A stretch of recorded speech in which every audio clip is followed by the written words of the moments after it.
அனைவருக்கும் அன்பு வணக்கங்கள் சொந்தங்களே. இந்த வீடியோவில் நாம் ஆடி கிருத்திகை விரதம் எப்போது, அதாவது இந்த ஆடி கிருத்திகை விரதம் ஆகஸ்ட் 6ஆம் தேதியா அல்லது ஆகஸ்ட் 7ஆம் தேதியா, எப்படி வழிபட்டால் நினைத்தது நடக்கும்? ஆடி மாதத்துல வர்ற மிக முக்கியமான விரத நாட்கள்ல ஒண்ணுதான் ஆடி கிருத்திகை. ஆடி மாதத்துல வர்ற ஆடி வெள்ளி, ஆடி பெருக்கு மாதிரி எப்படி வேண்டிய வரங்களை அருளி வாழ்க்கையில மாற்றத்தையும் ஏற்றத்தையும் தரக்கூடிய நாட்களோ, அதே மாதிரி வாழ்க்கையில உயர்ந்த நிலையை அடையணும்ன்றவங்க, நினைத்த காரியம் நிறைவேறணும், வேண்டிய வரங்கள் கிடைக்கணும் அப்படின்றவங்க ஆடி கிருத்திகை நாள்ல முருகப்பெருமானை வேண்டி விரதம் இருந்து வழிபடலாம். ஆடி கிருத்திகை இந்த வருடம் எப்போ வருது, எந்த நாள்ல எந்த முறையில விரதம் இருக்கணும்ன்றத தெரிஞ்சுக்கலாம். ஆடி மாதம் அம்மனுக்கு மட்டும்தான் உகந்ததுன்னு பலரும் நினைச்சுக்கிட்டு இருக்கோம். ஆனா ஆடி மாதம் அனைத்து தெய்வங்களின் வழிபாட்டிற்கும் ஏற்ற சக்தி வாய்ந்த மாதம் அப்படின்றது பலருக்கும் தெரியாது. ஆடி மாத செவ்வாய்க்கிழமைகள்ல விநாயகருக்கு விரதம் இருந்து வழிபடுவது சிறப்பிற்குரியது. அதே போல் ஆடி மாதத்தில் வரும் அனைத்து பிரதோஷங்களும் மிகவும் சக்தி வாய்ந்தது.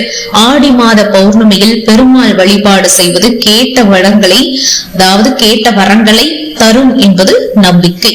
அந்த வகையில் ஆடி மாதத்தில் முருக பெருமானுக்குரிய மிகவும் சிறப்புக்குரிய முக்கியமான வழிபாட்டு நாளாக கருதப்படுவதுதான் இந்த ஆடி கிருத்திகை.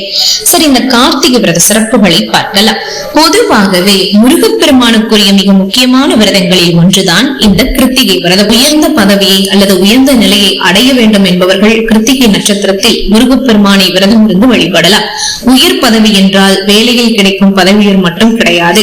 திருமணம், குழந்தை வரம், வேலை, நோய் தர வேண்டும் என்பது உள்ளிட்ட என்ன வேண்டுதல்கள் நிறைவேற வேண்டும் என்றாலும் கார்த்திகை நட்சத்திரம் வரும் நாட்களில் முருகப்பெருமானுக்கு விரதம் இருந்து வழிபடுவது சிறப்பு. கார்த்திகை நட்சத்திரத்தில் முருகனுக்கு விரதம் இருந்தால் நினைத்தது நடக்கும், வேண்டியது கிடைக்கும் என்பது பக்தர்களின் உறுதியான நம்பிக்கையாக. சரி, இந்த ஆடி கிருத்திகை எப்போது? கிருத்திகை நட்சத்திரம் துவக்கம் ஆகஸ்ட் 6ஆம் தேதி மாலை 6:18 கிருத்திகை நட்சத்திரம் நிறைவு ஆகஸ்ட் 7ஆம் தேதி மாலை 4:51 கிருத்திகை நட்சத்திரம் ஆகஸ்ட் 6ஆம் தேதி மாலை தான் துவங்குகிறது. இதனால் ஆகஸ்ட் 6, ஆகஸ்ட் 7 இரண்டில் எந்த நாளை ஆடி கிருத்திகையாக எடுத்துக்கொண்ட விரதம் இருப்பது என்ற குழப்பம் பக்தர்களிடம் ஏற்பட்டிருக்கு. பொதுவாக கிருத்திகை விரதம் என்பது பரணி நட்சத்திரத்தில் துவங்கி கிருத்திகை நட்சத்திரத்தில் நிறைவு செய்ய வேண்டும். அந்த விதியின்படி பார்த்தால் ஆகஸ்ட் 6ஆம் தேதி அன்றுதான் பரணி, கார்த்திகை 2 நட்சத்திரங்களுமே இருக்கிறது. அதனால் அந்த நாளில் ஆடி கிருத்திகை விரதம் இருக்கலாம். திருத்தணி உள்ளிட்ட பெரும்பாலான முருகன் கோவில்களில் ஆகஸ்ட் 6ஆம் தேதி தான் ஆடி கிருத்திகை விழா கொண்டாடப்பட உள்ளது. சில கோவில்களில் பூஜை விதிகள் மாறும் என்பதால் ஆகஸ்ட் 7ஆம் தேதி ஆடி கிருத்திகை விழா சில கோவில்களில் கொண்டாடப்படும். உங்களுக்கு அருகில் உள்ள முருகன் கோவிலில் எந்த நாளில் ஆடி கிருத்திகை விழா கொண்டாடப்பட இருக்கிறது என்பதை விசாரித்து அந்த நாளில் விரதம் இருந்து வழிபடுங்கள்.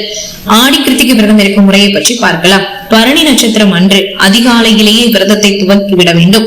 முழு நேரமாக உபவாசம் இருப்பவர்கள் இருக்கலாம். அப்படி முடியாதவர்கள் ஒரு வேளை மட்டும் உபவாசமாக இருந்து பகலில் இலை போட்டு முருகனுக்கு படைத்துவிட்டு மாலையில் விரதத்தை நிறைவு செய்து கொள்ளுங்கள்.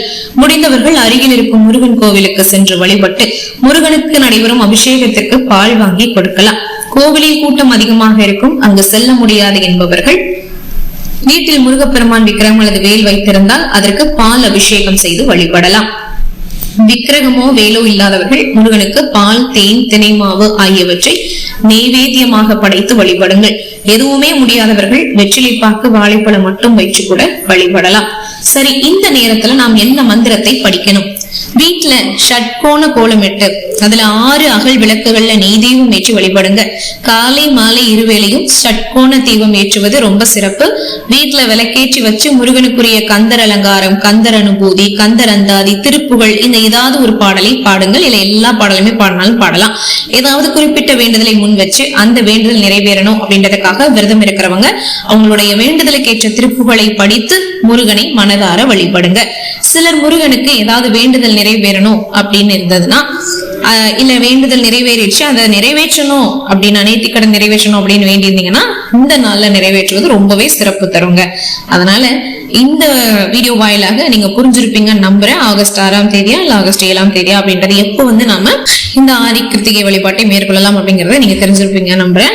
சரிங்க சொந்தங்களே, உங்களுக்கு முருகர் ரொம்பவே பிடிக்கும்னா லைக் பண்ணுங்க, நிறைய பேருக்கு ஷேர் பண்ணுங்க. நீங்க இந்த ஆடி கிருத்திகைக்கு எந்த கோவிலுக்கு போக போறீங்க அப்படின்றத கமெண்ட் பாக்ஸ்ல மறக்காம சொல்லுங்க. வேற எந்த வீடியோ நீங்க எதிர்பார்க்கறீங்க அப்படிங்கறதையும் கமெண்ட் பாக்ஸ்ல மறக்காம சொன்னீங்கன்னா நம்ம அடுத்தடுத்த வீடியோக்கள்ல அதை பதிவிடலாம். சரிங்களா? மேலும் இது போன்ற அருமையான ஆன்மீக வீடியோக்களுக்கு நீங்க பண்ண நம்மளுடைய சேனலை சப்ஸ்கிரைப் பண்ணி சப்போர்ட் பண்ணுங்க. மீண்டும் சந்திக்கலாம் சொந்தங்களே. நமது சந்திப்புகள் அனைத்தும் சந்தர்ப்பமாகும் பொழுது அதுவரை நன்றி, வணக்கம்.